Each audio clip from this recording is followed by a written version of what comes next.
Welcome to Mrs. Young's Tech Tips. Today we are going to talk about how to get students up and moving in a remote setting. Students attending online classes struggle to get as many movement opportunities as they would in a brick and mortar setting. What are ways that we can increase student engagement while also giving students a chance to be up and about during our time with them? For today's activity, we're going to check out the digital scavenger hunt Goosechase.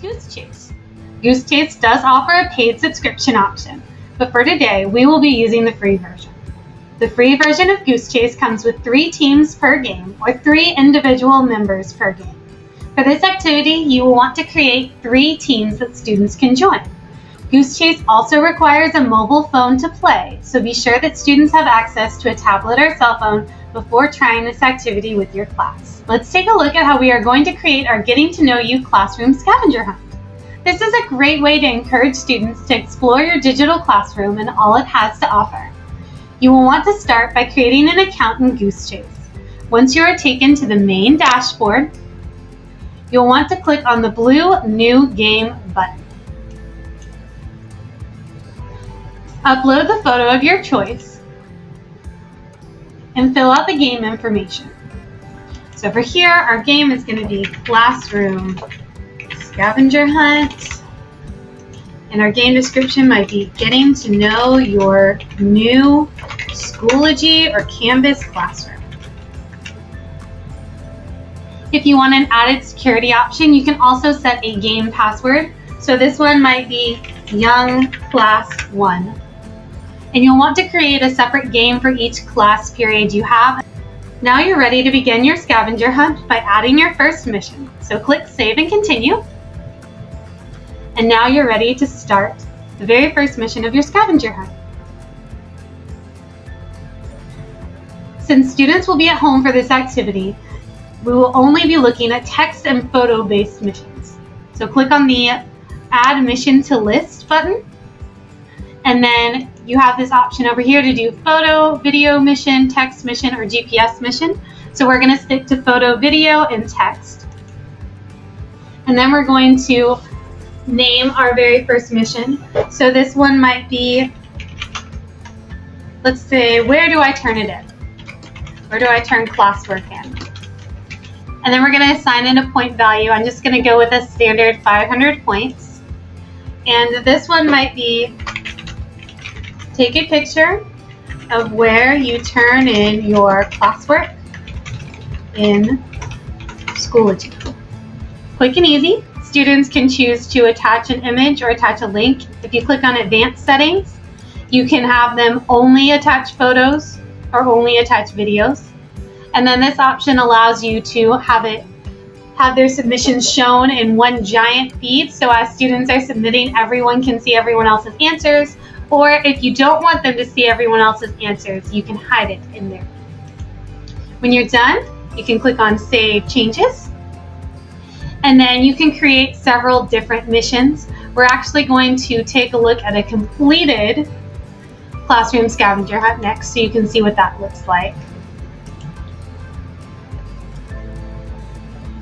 Okay, so this is an example of a completed classroom scavenger hunt. You'll want to have about 5 to 8 missions for students to complete. So you'll notice there's a combination of text and photo missions, and each of them is 500 points each. You could make them a larger point value or smaller point value depending on your preference. However, once you are done creating your missions, you're going to create your teams. So for this, you're going to go over to the participants section right here. Be sure to select that you will be using teams for game mode instead of individual players. Since you have a limited number of teams in your free account, you also want to be sure that you uncheck the box that allows participants to create their own teams. Consider creating a Google slide to show students which teams they will be playing on, like the example created on the screen. So this is our example. It's really simple. It just has green team, blue team, purple team.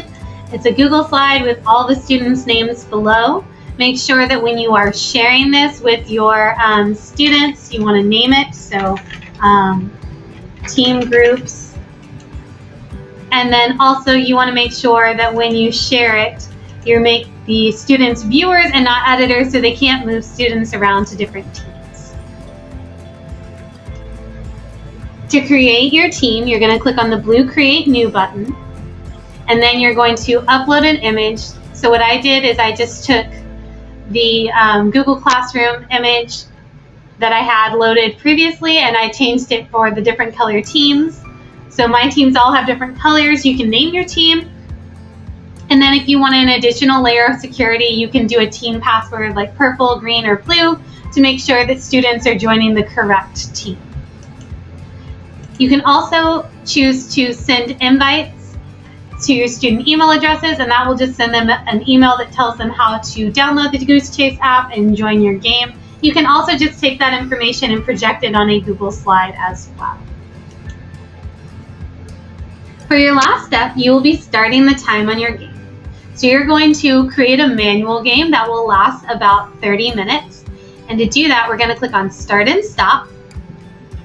So here you've got Start and Stop mode. You've got to change it to manual because that you're going to be controlling the time, and then you choose the time right here to 30 minutes.